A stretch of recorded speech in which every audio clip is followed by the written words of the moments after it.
اعوذ باللہ من الشیطان الرجیم بسم اللہ الرحمن الرحیم الحمد للہ رب العالمین قال ولا شک فی ان ہنا موجودا بالضرورہ فإن كان الموجود واجبا لذاته فهو المطلوب وإن كان ممكنا افتقر إلى موجد يوجده بالضرورہ۔ بات ہماری اس بات وجود تعالی میں جب شروع ہوئی تو مصنف نے مقدمے کے طور پر واجب اور ممکن کیا ہے اس کو بیان کیا اور شارح نے بھی پر اس کو توضیح دی اور مزید مطالب کا اضافہ کیا اس میں۔ اب یہاں سے علامہ حلی اصل برہان کو ذکر کرتے ہیں کہ جس کے ذریعے ہم نے وجود خداوند متعال کو ثابت کرنا ہے۔ عرض کر رہا ہوں بار بار اس کو کہ اس برہان کا نام علم کلام میں برہان امکان و وجوب ہے۔ علم کلام کی آپ کوئی بھی کتاب اٹھا کر دیکھ لیں، جب سے کلام فلسفی ہوا ہے اس وقت سے لے کر اب تک محکم ترین برہان جو وجود تعالی کے اوپر اقامہ کیا جاتا ہے وہ برہان امکان و وجوب ہے۔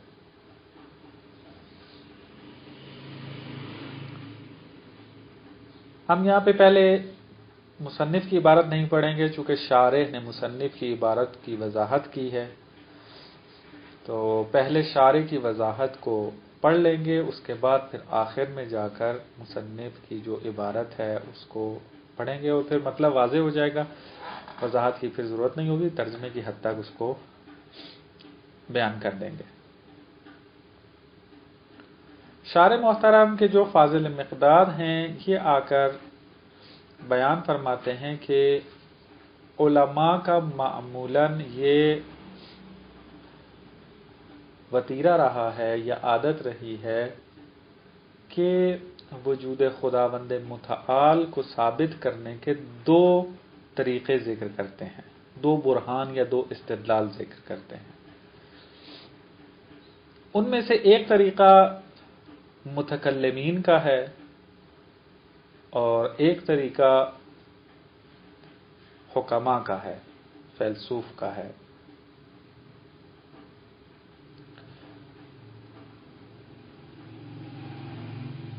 مصنف نے یہ نام نہیں دیے، لیکن کشف المراد میں اگر آپ جائیں گے تو علامہ حلی نے خود یہ نام دیے ہیں کہ دو طریقے ہمارے پاس موجود ہیں خدا کو ثابت کرنے کے، اس میں سے ایک طریقہ حکماء کا ہے اور ایک طریقہ متکلمین کا ہے۔ متکلمین کا طریقہ کیا ہے جس کے ذریعے وہ خدا کو ثابت کرتے ہیں؟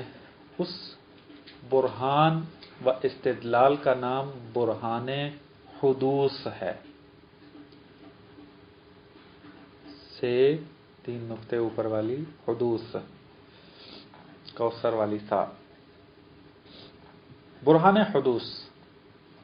متکلمین جب بھی وجود خداوند متعال کو ثابت کرتے ہیں تو برہان حدوث سے استفادہ کرتے ہیں۔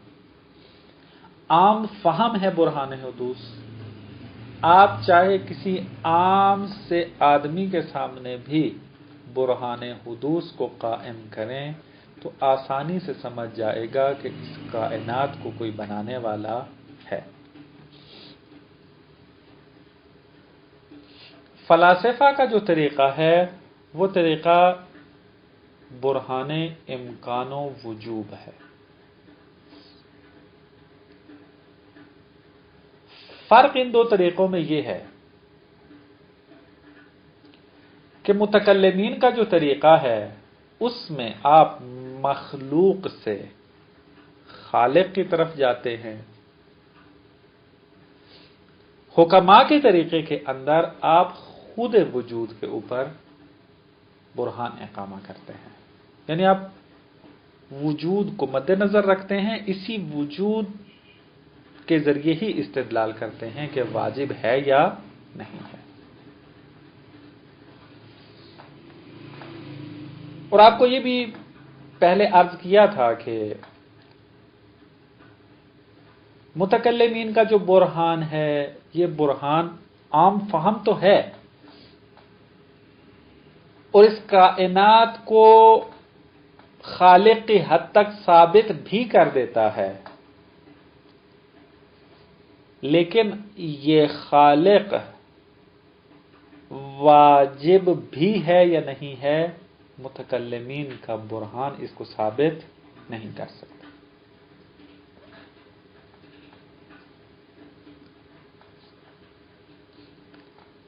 لہذا متکلمین کے برہان کو ہم یہ نہیں کہہ سکتے کہ غلط ہے، کیونکہ برہان حدوث ان براہین میں سے ہے کہ جس کو قرآن نے بھی استفادہ کیا ہے۔ پڑھیں گے ہمیں آیت۔ قرآن نے بھی برہان حدوث سے استفادہ کیا ہے اور قرآن پڑھنے والوں کو متوجہ کیا ہے کہ اس کائنات کا کوئی بنانے والا ہے، اور انبیاء نے بھی خالق کو ثابت کرنے کے لیے، وجود خدا کو ثابت کرنے کے لیے برہان حدوث سے استفادہ کیا ہے۔ بس ہم یہ نہیں کہہ سکتے کہ برہان حدوث غلط ہے، بلکہ یہ کہا جاتا ہے اس کے اندر کہ برہان حدوث فقط اور فقط اتنا ثابت کرتا ہے کہ اس کائنات کا کوئی بنانے والا ہے، بس اس حد تک برہان حدوث کے اندر طاقت ہے، وہ بیان کرے گا۔ یعنی میٹرلسٹ کو جو ہے وہ باطل کر سکتا ہے برہان حدوث، جو مادہ گرا ہیں، یا وہ کہ جو قائل ہیں کہ اس کائنات کو کوئی بنانے والا نہیں ہے، کوئی خدا نہیں ہے۔ منکرین خدا کہ جو قائل ہیں کہ اس کائنات کو کوئی بنانے والا نہیں ہے، خود بخود وجود میں آئی ہے، برہان حدوث ان کو رد کر سکتا ہے کہ نہ، ہو نہیں سکتا کہ یہ والا جہان خود بخود وجود میں آ جائے، بلکہ اس کے بنانے والا کوئی ہے۔ لیکن اس برہان کے اندر یہ قدرت موجود نہیں ہے کہ اس کائنات کے بنانے والے کو واجب الوجود ثابت کرے۔ یہ نقص طریقہ متکلمین کے اندر موجود ہے۔ اسی وجہ سے آپ دیکھیں کہ جب سے خواجہ نصیر الدین طوسی نے کلام کو فلسفی کیا، اس وقت سے لے کر آج تک جتنی کتابیں کلام کے اوپر لکھی گئی ہیں، ان میں محکم ترین برہان جس کو شمار کیا جاتا ہے وہ کیا ہے؟ برہان امکان و وجود ہے۔ برہان نظم و برہان حدوث و اس قسم کے براہین کو بھی ذکر کرتے ہیں، چونکہ یہ بہت ضروری ہے، یہ بھی برہان نظم اور برہان حدوث بھی، کیونکہ بعض ایسے مخاطب ہیں، ایسے انسان موجود ہیں کہ جو برہان امکان و وجود کو نہیں سمجھ پائیں گے، لیکن برہان حدوث کو سمجھ جائیں گے۔ مثلا ابھی آپ جا کر پاکستان میں اگر کہے کوئی آپ کو خدا ثابت کریں تو آپ کہیں گے ہمارے پاس ایک واجب الوجود ہے، ایک ممکن الوجود ہے، ممکن جو فلانا ہے۔ وہ آپ کو پتہ نہیں کتنے دن لگے ہیں ممکن الوجود واجب الوجود سمجھنے کے لیے، تو ایک عام انسان کیا سمجھے گا اس سے؟ لہذا ان کے لیے جو عام فہم برہان ہوگا اس سے فائدہ اٹھایا جائے گا، اور وہ ہے برہان حدوث۔ بات واضح؟ بس یہ جو بار بار میں تذکر دے رہا تھا، اس کے دینے کا مقصد یہ تھا کہ اگر آپ برہان مکمل اور تام اقامہ کرنا چاہتے ہیں خدا کے اوپر تو برہان امکان و وجوب سے استفادہ کریں گے، لیکن اگر آپ اپنے مخاطب کو دیکھتے ہوئے یہ دیکھتے ہیں کہ وہ عام فہم رکھنے والا انسان ہے تو آپ وہاں پر برہان حدوث سے استفادہ کریں گے۔ درست ہے؟ ایک مطلب یہ تھا جو آپ کی خدمت میں عرض کیا۔ خوب، برہان حدوث ہے کیا؟ شارح فرماتے ہیں کہ اس برہان کو مصنف صفات ثبوتیہ کے اندر جب وارد ہوں گے تو سب سے پہلی جو صفت ہے وہ ہے کہ خداوند متعال قادر مختار ہے، اس کے اندر آ کر اس برہان کو اقامہ کریں گے۔ تو شارح محترم نے بھی یہاں پر اس کی وضاحت نہیں کی، میں فقط چند جملے اس کو بیان کرنے کے لیے عرض کر دیتا ہوں، باقی تفصیل جو ہے ہم بھی وہیں پر جب جائیں گے کہ خداوند متعال قادر مطلق ہے، اس کے اندر اس برہان کو جو بیان کیا ہے شارح نے اور مصنف نے بھی، تو وہیں پر اس کو تفصیل سے بیان کریں گے۔ برہان حدوث یہ کہتا ہے کہ اچھا حدوث ہے کیا؟ اگر کوئی چیز نہ ہو پھر بعد میں وجود میں آئے، اس کو کہتے ہیں یہ شے حادث ہے۔ مثلا آپ پہلے ایک زمانے میں موجود نہیں تھے، پھر بعد میں وجود میں آئے آپ، تو آپ حادث ہیں، اس کو کہتے ہیں حادث، حدوث۔ تو آپ کہتے ہیں جب ایک چیز حادث ہے تو حادث وجود میں آنے کے لیے حتماً کیا ہے؟ محدث کی محتاج ہے، یعنی جو اس کو ایجاد کرے۔ خود بخود تو وجود میں نہیں آئے گی، کیونکہ اگر خود بخود اس نے وجود میں آنا ہوتا تو پہلے سے ہی وجود میں آ جاتی، تو ابھی تک کیوں معدوم رہی ہے وہ؟ مثلا اگر میں نے خود بخود وجود میں آنا تھا تو کیوں میں 1984 کے اندر وجود میں آیا ہوں؟ اس سے پہلے وجود میں آ جاتا۔ لہذا میں اب خود بخود وجود میں نہیں آ سکتا، کیونکہ حدوث کی خصوصیت یہ ہے کہ خود بخود وجود میں نہیں آ سکتی، تو حتماً اس کو کیا ہے؟ محدث کی ضرورت ہے۔ ہر انسان اپنی آنکھوں سے اس بات کو دیکھتا ہے۔ مثلا اگر کوئی یہاں سے گزر رہا ہو، دیکھے مکان کو بنا ہوا، تو مکان کو بنا ہوا دیکھتے ہی فوراً وہ یہ کہے گا اس کا بنانے والا کوئی ہے۔ وہ کبھی یہ نہیں کہے گا کہ خود بخود بن گیا ہے، کیونکہ یہ حادث چیز ہے۔ واضح؟ بس برہان حدوث اس طریقے سے کہ ہر حادث محدث کا محتاج ہے، بس یہ کائنات چونکہ حادث ہے، بس اس کا بنانے والا بھی کوئی ہے، کہ انشاءاللہ ہم اس کو بیان کریں گے وہاں پر۔ دیکھیں عبارت پڑھتے ہیں، بعض توضیحات جو عبارت میں بیان کر دیں گے۔ اقول سے پڑھتے ہیں جو کہ شارح کی عبارت ہے۔ اقولو للعلماء کافۃ فی اثبات الصانع طریقان، علماء تمام کے تمام صانع کے اس بات میں دو طریقے رکھتے ہیں۔ الاول پہلا طریقہ خدا کو ثابت کرنے کا وہ یہ ہے، هو الاستدلال بآثارہ المحوجۃ الی السبب، پہلا طریقہ یہ ہے کہ استدلال کیا جائے صانع کے آثار کے ذریعے، ہو کی ضمیر صانع کی طرف جا رہی ہے، صانع کے آثار کے ذریعے استدلال کیا جائے کس کے اوپر؟ علی وجود الصانع، صانع کے وجود کے اوپر۔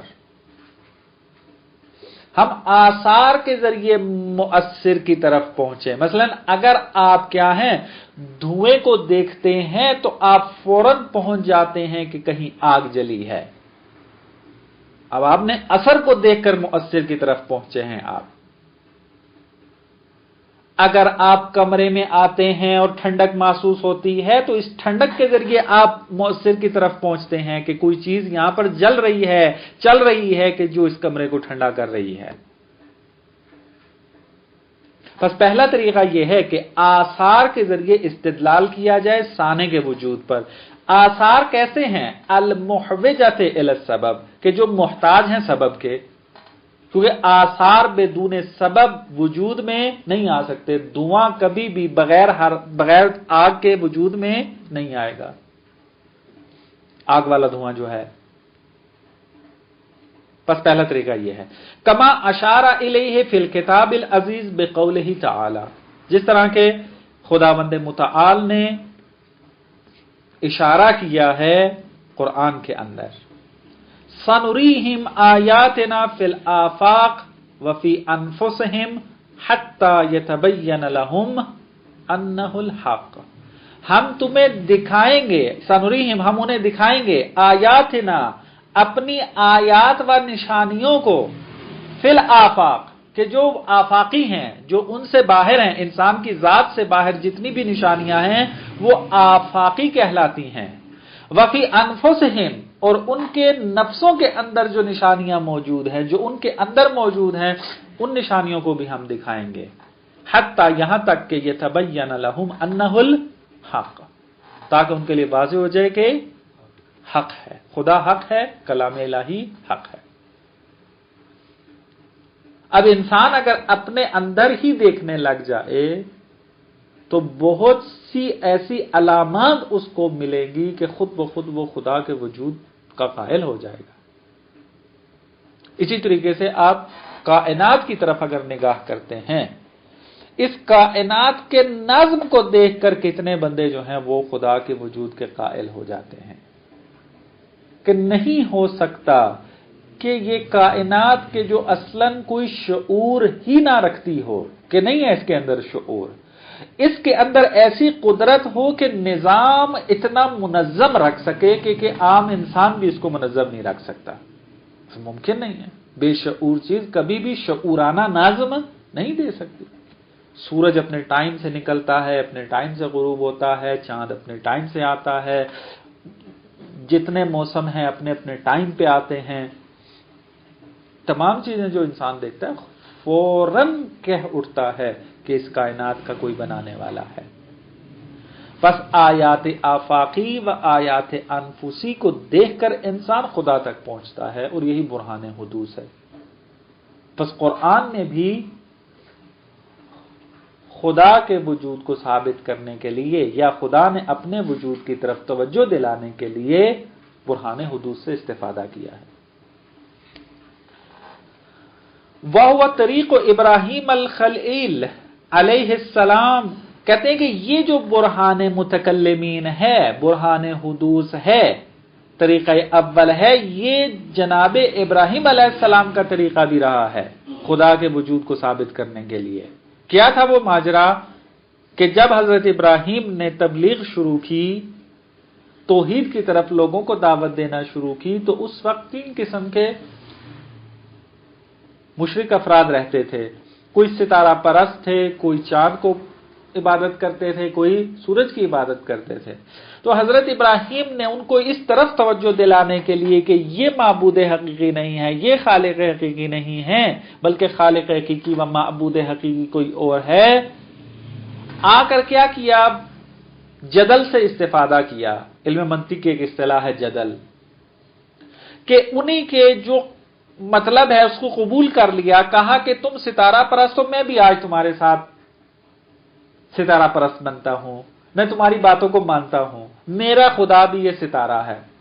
اب دل سے نہیں مان رہے تھے، بلکہ جدلاً قبول کر رہے تھے کہ ایک ٹائم پہ آ کے میں توجہ دلاؤں گا کہ یہ خدا نہیں ہے۔ جب وہ ستارہ غروب کر گیا، یعنی روشنی چھا گئی اور ستارہ غائب ہو گیا، تو حضرت ابراہیم نے کہا کہ میں ایسے خدا کو نہیں مانتا کہ جو غائب ہو جائے، جو غیبت میں چلا جائے، جو افول کر جائے، جو غروب کر جائے۔ لہذا اگلے دن چاند کی باری آئی، اس کے بارے میں بھی یہی کہا، پھر سورج کی باری آئی، اس کے بارے میں بھی یہی کہا۔ تو وہاں پر جا کر لوگوں کو توجہ دلا رہے تھے، بھائی یہ جو میرا خدا ایسا ہے جو کبھی بھی افول نہیں کرتا، کبھی بھی غروب نہیں کرتا، کبھی بھی غائب نہیں ہوتا، لیکن تم جن کے خدا کے قائل ہو ان کے اندر یہ خصوصیت پیدا ہے۔ پس یہ خدا نہیں ہے بلکہ خدا کوئی اور ہے۔ پس برہان حدوث خود طریقہ ابراہیم علیہ السلام بھی رہا ہے۔ فَإِنَّهُ اسْتَدَلَّ بِالْأُفُولِ الَّذِي هُوَ الْغَيْبَةُ الْمُسْتَلْزِمَةُ لِلْحَرَكَةِ الْمُسْتَلْزِمَةِ لِلْحُدُوثِ، فرماتے ہیں کہ حضرت ابراہیم علیہ السلام نے استدلال کیا ہے افول کے ذریعے، یعنی غروب کے ذریعے۔ الذی، افول کسے کہتے ہیں؟ هُوَ الْغَيْبَ، غیب ہونے کو کہتے ہیں، الْمُسْتَلْزِمَةُ لِلْحَرَكَةِ، اور یہ غیبت مستلزم حرکت کو، یعنی کبھی ہے کبھی نہیں ہے، یہ حرکت ہو رہی ہے، کبھی ہے کبھی نہیں ہے۔ اور یہ حرکت کیا ہے؟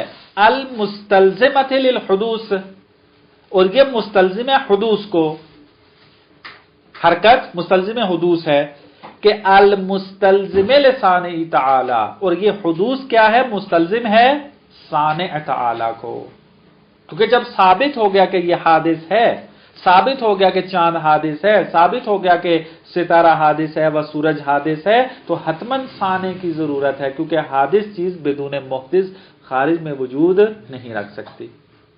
پس یہ طریقہ قرآن بھی ہے، طریقہ نبی بھی ہے، اور اس میں کوئی شک بھی نہیں ہے، طریقہ درست ہے، طریقہ حق ہے۔ الثانی، دوسرا طریقہ کیا ہے؟ ہوا ان ينظر فی الوجود نفسہ یا نفسہ، ان ينظر، الثانی دوسرا طریقہ کیا ہے؟ ہوا ان ينظر فی الوجود نفسہ، کہ خود وجود کے اندر دقت کی جائے، نہ کہ آثار کے ذریعے مؤثر تک پہنچا جائے، نہ خود واقعیت کو آپ مد نظر رکھیں اور استدلال قائم کریں خدا کے وجود پر۔ وَيُقَسَّمُ إِلَى الْوَاجِبِ وَالْمُمْكِنِ، اور تقسیم کیا جائے وجود کو واجب اور ممکن کی طرف، کہ برہان اقامہ کریں گے۔ ابھی میں فقط یہ عبارات پڑھ دوں کہ جو مصنف شارح نے مقدمہ بنایا ہے۔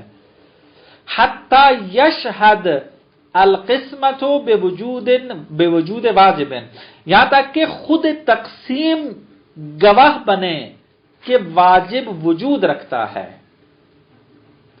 صدر عنہ جمیع ما عدا، تمام وہ چیزیں اسی واجب سے صادر ہوئی ہیں کہ جو اس کے علاوہ ہیں۔ کون ہے وہ؟ من الممکنات، تمام ممکنات اسی سے صادر ہوئے ہیں۔ وَإِلَيْهِ الْإِشَارَةُ، کہتے ہیں یہ والا جو برہان ہے یہ بھی قرآنی برہان ہے، قرآن نے اس کی طرف بھی اشارہ کیا ہے۔ فی التنزیل بقولہ تعالی، قرآن کے اندر اس قول کے ساتھ، اولم یکفی بربک انہ علی کل شیء شہید، آیا کافی نہیں ہے خداوند اس مطلب کے اندر کہ ہر چیز میں مشہود ہے۔ یہاں پر بحث ہے مفسرین کے درمیان کہ شہید یہاں پر شاہد کے معنی میں ہے یا مشہود کے معنی میں ہے۔ اگر آپ شہید کو بے معنی شاہد لے لیں تو کیا معنی بنے گا آیت کا؟ کہ آیا تمہارے لیے کافی نہیں ہے یہ بات کہ خداوند متعال تمام اشیاء سے آگاہ ہے، تمام اشیاء کا علم رکھتا ہے، تمام اشیاء کا گواہ ہے، شاہد کا معنی بن جائے گا۔ لیکن اگر مشہود کا معنی کریں، اور یہی معنی درست ہے، اور علامہ طباطبائی نے تفسیر المیزان میں اس معنی کو ثابت کیا ہے، اور علامہ ہلی نے کشف المراد میں بھی اسی آیت کو لے کر آئے ہیں برہان امکان و وجوب کو ثابت کرنے کے لیے کہ یہ برہانی طریقہ ہے، قرآنی طریقہ ہے، اور فاضل مقداد بھی اب یہاں پر اسی آیت کو لے کر آتے ہیں۔ تو اگر برہان امکان و وجوب کو ثابت کرنا ہے کہ قرآنی برہان ہے یہ، تو اس آیت میں آپ کو شاہد کا معنی نہیں لینا چاہیے۔ یہاں پر شاہد بے معنی شہید بے معنی مشہود، یعنی کیا معنی بن جائے گا؟ آیا کافی نہیں ہے تمہارا پروردگار آیا کافی نہیں ہے کس بات میں؟ کہ وہ تمام اشیاء میں مشہود ہے۔ یعنی آپ کوئی چیز بھی اگر دیکھو تو اس کے اندر خدا نظر آتا ہے۔ مولا علی علیہ السلام کا فرمان بھی منسوب کیا گیا ان کی طرف کہ میں جب بھی کسی چیز کو دیکھتا ہوں تو اس کے اندر خدا نظر آتا ہے۔ اب اس کی عربی میرے ذہن میں نہیں آ رہی ہے، قبلہ و بعدہ وفیہ، اس قسم کی تعبیر لے کر آتے ہیں مولا علی علیہ السلام کہ میں جب بھی کسی چیز کو دیکھتا ہوں اس چیز سے پہلے، اس چیز کے بعد، اس چیز کے اندر میں کیا ہوں؟ خدا کو مشاہدہ کرتا ہوں۔ بس یہ آیت اس وقت برہان امکان و وجوب پر دلالت کرے گی کہ جب شہید بے معنی مشہود ہو، اور معنی آیت کا یہ بنے گا کہ آیا کیا تمہارا رب کافی نہیں ہے اس بات میں کہ وہ ہر چیز میں مشہود ہے، ہر چیز میں وہ واضح اور روشن ہے، اور ہمارے اخلاقی علماء اور عفا وہ بھی یہی کہتے ہیں کہ کائنات میں اس طریقے سے نگاہ کرو کہ تمہیں ہر چیز میں خدا نظر آئے. یعنی خدا نظر آنے سے کیا مراد ہے؟ یعنی یہ نہیں ہے کہ مثلا میں کمپیوٹر کو دیکھ رہا ہوں، کمپیوٹر کے اندر خدا موجود ہے نا. یعنی میں اگر کسی بھی کائنات کی چیز کو نگاہ کروں تو میں فوراً خدا کی طرف متوجہ ہو جاؤں. جب کیوں قرآن بار بار تاکید کرتا ہے سیرو فی الارض، کہ زمین کے اندر سیر کرو؟ کیوں؟ اس وجہ سے تاکہ اس کائنات میں تفکر کرو. تفکر کرنے کے بعد آپ کو پتا چلے گا کہ اس کائنات کو کوئی بنانے والا ہے، خالق ہے. تو لہٰذا ہر چیز میں خدا مشہود نظر آئے، اس طریقے سے کائنات کو نگاہ کرو. خوب، بس برہان امکان و وجوب یہ بھی کیا ہے؟ قرآنی طریقہ ہے. علامہ ہلی اس برہان حکمہ کے بارے میں یوں تعبیر استعمال کرتے ہیں، کشف المراد سے میں نے یہ عبارت لکھی ہے، کہتے ہیں ھذا برہان قاطع. یہ ایک ایسا برہان ہے کہ جو ہر قسم کی شک و شبہے کو ختم کر دیتا ہے. یقینی برہان ہے، قاطع برہان ہے. یہ دو طریقے ہو گئے. فرماتے ہیں والمصنف ذکر فی ھذا الباب الطریقین معا. کہتے ہیں مصنف علامہ ہلی نے باب توحید میں دونوں برہانوں کو ذکر کیا ہے، لیکن فاشار الی الاول عند اثبات کونہ قادرا. لیکن یہ جو پہلا برہان تھا، برہان حدوث، اس کو ثابت بیان کرے گا، اشارہ کرے گا مصنف کب؟ کہ جب خدا کی قدرت کو ثابت کریں گے. وسیاتی، تو انشاءاللہ وہاں پر اس کو تفصیلاً بیان کیا جائے گا. اما الثانی فهو المذکور ہونا. دوسرا برہان جو ہے وہ یہاں پر بیان کیا کر رہا ہے، مصنف نے یہاں بیان کیا اور شارح بھی اس کی وضاحت کرتے ہیں. برہان امکان و وجوب ہے کیا؟ دقت کریں تھوڑا سا. اب آپ کے ذہن میں وہ خصوصیات ہونی چاہیے کہ جو ہم نے پہلے واجب اور ممکن کی، خصوصاً وہ کہ جو ممکن کے بارے میں بیان کی تھی، وہ آپ کے ذہن میں ہونی چاہیے. ممکن کیا کہا تھا ہم نے؟ ممکن کے بارے میں ہم نے کہا کہ ممکن الوجود اس ذات کو کہا جاتا ہے کہ جو وجود اور عدم کی نسبت متساوی ہو. یعنی جس کے اندر نہ تو وجود کے بارے میں اقتضا موجود ہو اور نہ ہی عدم کا اقتضا رکھتی ہو، بلکہ لا اقتضا ہو، وجود کی نسبت بھی اور عدم کی نسبت بھی، کسی قسم کا اقتضا نہیں رکھتی. یعنی کسی قسم کے طلبگار نہیں ہے کسی چیز کا. اس کو کہتے ہیں ممکن. خوب، برہان امکان و وجود یہاں سے شروع ہوتا ہے. فلاسفہ، آپ فلسفہ اگر پڑھیں، تاریخ فلسفہ، تو وہاں پر آپ کو یہ مطلب ملے گا کہ ایک دور میں ایک ایسا فرقہ گزرا ہے کہ جو اصلاً واقعیت کا قائل ہی نہیں تھا. بعض اوقات فلاسفہ کے بارے میں بھی اس قسم کا طنز کیا جاتا ہے، لیکن وہ فلاسفہ نہیں ہے. بس وہ کیا کہتے تھے؟ وہ کہتے ہیں انسان خواب میں دیکھ رہا ہے. واقعیت یعنی آپ واقعیت نہیں ہے، میں واقعیت نہیں ہوں، یہ چیزیں جو یہاں پڑی ہیں وہ واقعیت نہیں ہے. یہ کیا ہے؟ یہ ایسی ہی ہیں جیسے آپ خواب دیکھ رہے ہیں. جب آپ خواب دیکھ رہے ہوتے ہیں تو کیا وہ چیزیں واقعی ہوتی ہیں، حقیقی ہوتی ہیں؟ جب آپ خواب دیکھ رہے ہوتے ہیں محسوس ہی کر رہے ہوتے ہیں میں واقعاً اپنے گھر چلا گیا ہوں، میں واقعاً فلانے پارک میں بیٹھا ہوں، میں واقعاً جو ہے اپنے دوست کو مل رہا ہوں. یہ خواب دیکھنے کی حالت میں تو آپ واقعاً کی باتیں کر رہے ہوتے ہیں، لیکن جیسے ہی آنکھ کھلتی ہے آپ دیکھتے ہیں نہیں ہے، وہ تو کوئی واقعیت ہی نہیں تھی، وہ تو میں ایسے خواب دیکھ رہا تھا.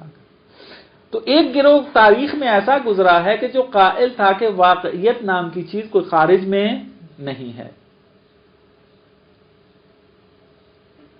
اس کو کہتے تھے صوفسطائی، صوفسٹ.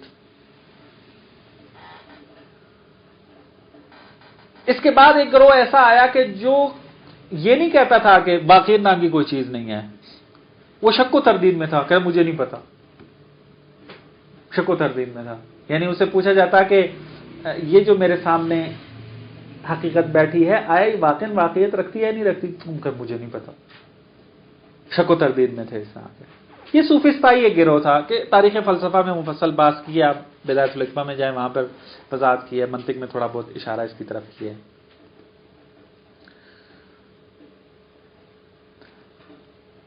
فلسفہ آ کے سب سے پہلا کام یہ کرتا ہے کہ ان صوفستائیوں کا رد کرتا ہے،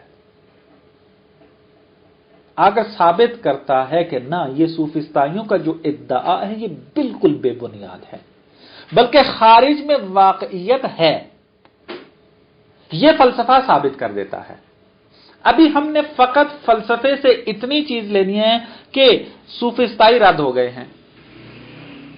یہ جو کہا کرتے تھے لوگ کہ واقعیت نام کی کوئی چیز نہیں ہے، نا، یہ دعویٰ بے بنیاد ہے، یہ بات غلط ہے، بلکہ واقعیت ہے۔ بس واقعیت ثابت ہو گئی، فلسفے نے آ کے ثابت کر دی واقعیت ہے۔ خوب، اب آپ کے سوال کرتے ہیں اس سے کہ یہ جو واقعیت آپ نے ثابت کی ہے کہ خارج میں واقعیت نام کی کوئی چیز ہے، آپ سے سوال کرتے ہیں یہ واقعیت واجب ہے یا ممکن؟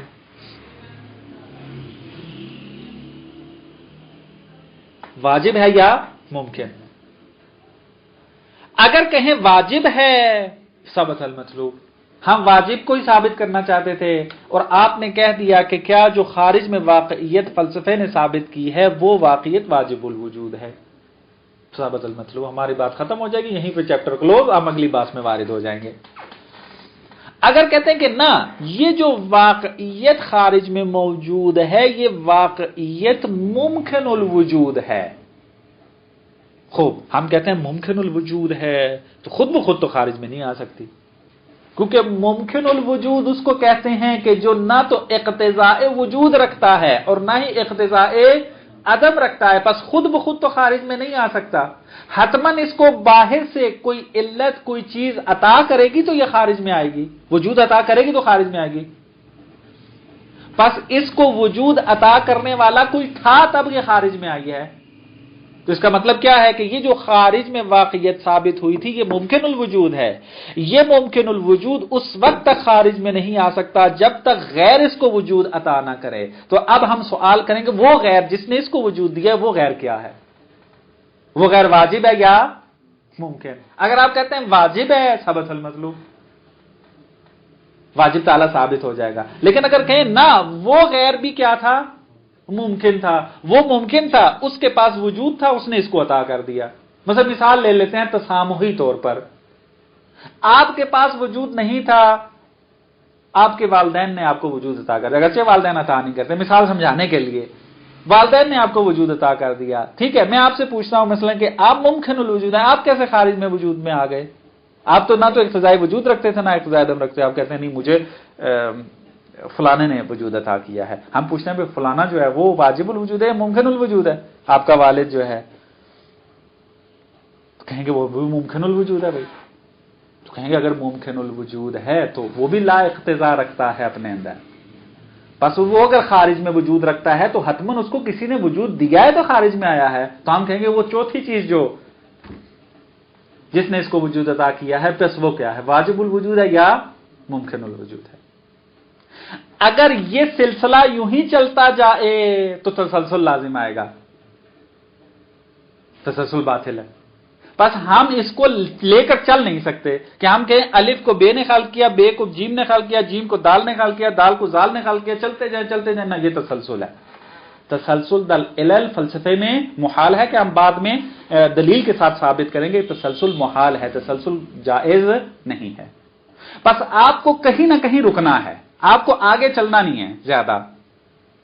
اگر آپ نے کہہ دیا کہ اس گلاس کا کوئی خالق ہے، وہ خالق ممکن الوجود ہے، ہم کہیں گے وہ ممکن الوجود کون ہے؟ ممکن الوجود، ممکن الوجود، ممکن الوجود، لیکن آپ کو رکنا پڑے گا کہیں پر، کیونکہ نہ رکے تسلسل لازم آئے گا، تسلسل باطل ہے۔ اگر کوئی کہتا ہے کہ نہ میں تسلسل کا قائل نہیں ہوتا، میں اگر کہتا ہوں کہ الف کو خلق کرنے والا با ہے، با کو خلق کرنے والا الف ہے، بات ختم، تسلسل بھی لازم نہیں آئے گا، تو ہم کہیں گے تسلسل نہیں ہے تو دور تو ہے، اور دور بھی فلسفے میں کیا ہے؟ محال ہے، باطل ہے۔ بس آپ کو کسی ایسے نقطے پر جا کر رکنا ہے کہ جو ممکن الوجود نہ ہو، وہ واجب الوجود ہوگا اور ثابت المطلوب ہو جائے گا۔ مطلب ہے یہ امکان و وجوب ہے کہ یہ میں دوبارہ اس کا خلاصہ کرتا ہوں چند لفظوں میں کہ بات ختم کرتے ہیں، عبارت بعد میں تدقیق کریں گے اس کی۔ واقعیت خارج میں ثابت ہے، صوفسطائی نہیں ہے ہم فیلسوف ہیں، واقعیت کو قبول کرتے ہیں۔ اب یہ واقعیت واجب ہے یا ممکن؟ اگر کہیں واجب ہے ثابت المطلوب، اگر کہتے ہیں ممکن ہے تو ممکن تو لا اقتضاء ہے، حتماً کوئی خارج میں اس کو وجود دے گا تو یہ آئے گی، تو وہ غیر نے اس کو وجود دیا۔ ہم اس غیر کے بارے میں سوال کرتے ہیں کہ وہ واجب ہے یا ممکن؟ اگر کہیں واجب ہے ثابت المطلوب، اگر کہیں ممکن ہے پھر آگے سوال نقل کار کریں گے، پھر اس کے بارے میں سوال کریں گے، درست ہے؟ اگر آپ چلتے رہیں گے تسلسل ہے، اگر ایک دوسرے پر ڈال دیں گے دور ہے، دونوں چیزیں باطل ہیں، نتیجہ یہ نکلے گا پس آپ اس ممکنات کا سلسلہ ایک ایسی جگہ رکے گا کہ جو واجب الوجود ہوگا، اور وہی خدا ہوگا، اور اسی کو واجب الوجود کہیں گے، اور ثابت المطلوب ہے، مطلوب ثابت ہو جائے گا۔ یہ ممکن الوجود ہے، برہان امکان وجوب ہے کہ جو شارع نے اور مصنف نے اس بات کو ثابت کیا ہے، کہ انشاءاللہ اس کی عبارت پھر کل یا اگلے دن جو ہے وہ اس کو تطبیق کریں گے۔ السلام علیکم ورحمۃ اللہ وبرکاتہ۔